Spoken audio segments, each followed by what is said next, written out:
सकल हिंदू सभाच्या वतीने आज नागपूर येथील भव्य मोर्चाचे आयोजन करण्यात आले होते। बांगलादेश येथे होत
स्क्वायर पे आपने भव्य मोर्चा निकाला है, क्या कारण है इतना बड़ा भव्य आपको मोर्चा निकालने की नौबत है?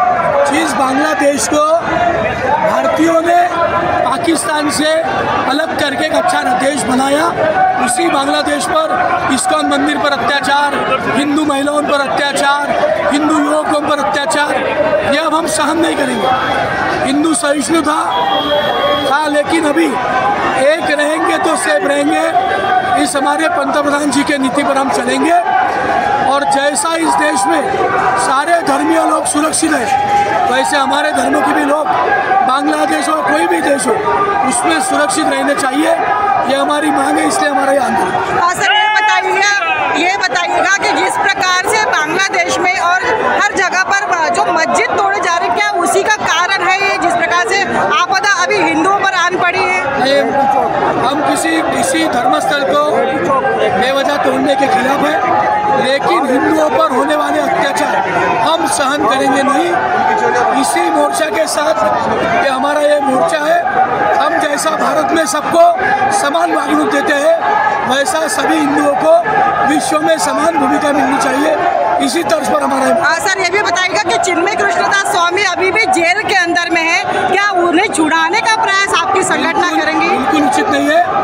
हमारे लाडले पंतप्रधान उस बारे में सोचेंगे। कल ही विदेश मंत्री बांग्लादेश जाके आए हैं, विदेश सचिव बांग्लादेश जाके आए हैं, वो निश्चित छूटेंगे। लेकिन हम हमारा इस्कॉन पर या किसी भी हिंदू समाज पर होने वाला अत्याचार हम सहन नहीं करेंगे, क्योंकि भारत देश में रहने वाला हिंदू किसी दूसरे धर्म पर अत्याचार करता नहीं है। 10 दिसंबर दोपहर 4 बजे वैरायटी चौक पर एक भव्य मोर्चा, धरना और सभा का आयोजन किया गया है। इस विषय को लेकर हम सभी जानते हैं कि 10 तारीख को मानवाधिकार दिन है और पूरे भारत भर में सकल हिंदू समाज का मोर्चे का आयोजन होगा। उसमें जैन, सिख, बौद्ध यह भी सारे लोग भाग लेने वाले हैं। इस मोर्चे के विषय को लेकर आज एक पत्रकार परिषद का मैं अभिनंदन करता हूं और मैं परिचय कर देता हूं और बाद में हम अपने प्रेस को शुरुआत करेंगे। हमारे बीच में उपस्थित आदरणीय गोविंद जी सेंडे, आप क्षेत्रीय विश्व हिंदू परिषद के मंत्री हैं। उसी प्रकार आदरणीय भारतीय जनता पार्टी के अध्यक्ष बीच में उपस्थित है। उसी प्रकार विश्व हिंदू परिषद के प्रांत के मंत्री हमारे प्रशांत जी चित्रे हमारे बीच में उपस्थित है। आदरणीय हमारे रमेश जी मंत्री, आप संस्कार भारती के प्रांत के बंधुओं को जय श्री राम।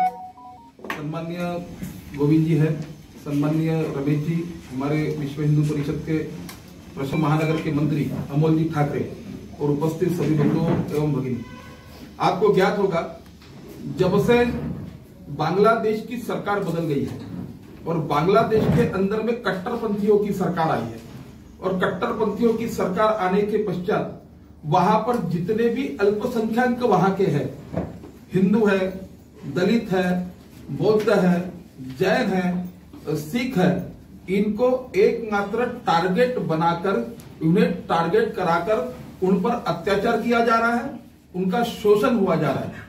यहां तक के हमारे धार्मिक स्थल, वहां पर मंदिर है, बौद्ध विहार है, जैन मंदिर है, गुरुद्वारा है, इस पर अत्याचार हो रहे हैं और इसको भी तोड़ा जा रहा है, जलाया जा रहा है। कोविड का काल आया था और कोविड के समय में बांग्लादेश में भूखमरी हुई थी, भूखमरी चल रही थी। वहां इस्कॉन नाम की हिंदू संस्था और हिंदू शास्त्र में, हमारे शास्त्र में, धर्म में लिखा गया है, सर्वत्र सुखिनः सन्तु सर्वे सन्तु निरामया।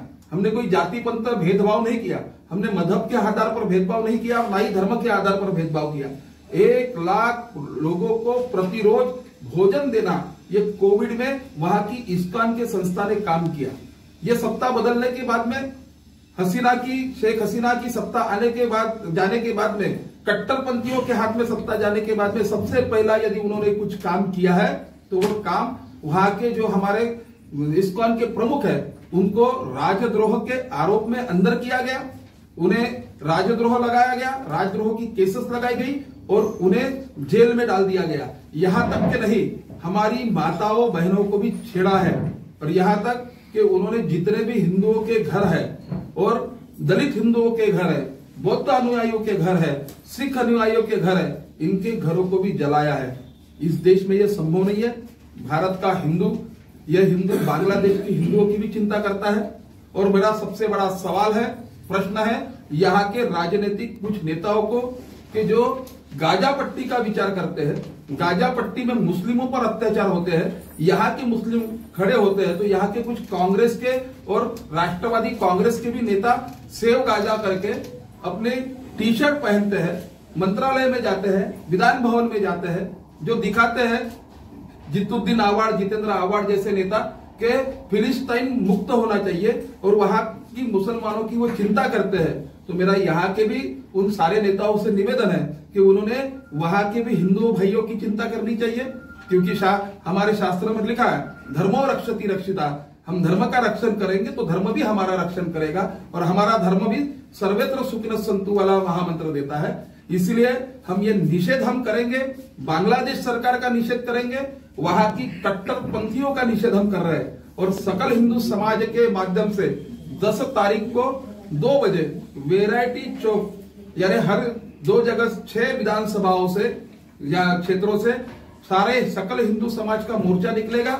4 बजे वो वैरायटी चौक पहुंचेगा और वहां एक बड़ी सभा, उस सभा में परिवर्तित होगी।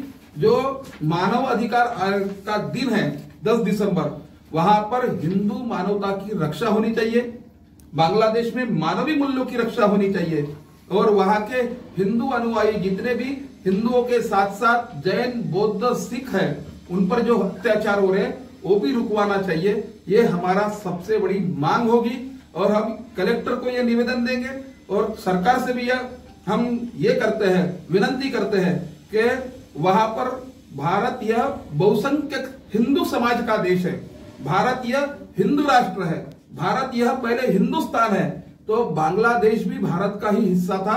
वहां पर भी रहने वाले हिंदू भाई बहन ये हमारे भाई बहन है। भारत सरकार ने बांग्लादेश की सरकार पर हस्तक्षेप करना चाहिए, उसे कड़ी चेतावनी देनी चाहिए और वहां पर होने वाले हिंदू अत्याचारों पर उन्होंने लगाम लगानी चाहिए। उसके साथ साथ हमारे जितने मंदिर तोड़े जा रहे हैं, जितने बुद्ध विहार तोड़े जा रहे हैं, जितने जैन मंदिर तोड़े जा रहे हैं, वो सारे के सारे ससम्मान उस सरकार ने बना देना चाहिए और हमारे जितने भी हिंदू संतों को उन्होंने अंदर किया है, जेल में डाला है, झूठे केसों में जेल में डाला है, उनको भी सशर्त माफी मांगते हुए उनको बाहर निकालना चाहिए। यही विनती हमारे उस 10 तारीख के सकल हिंदू समाज के मोर्चा में रहेगी।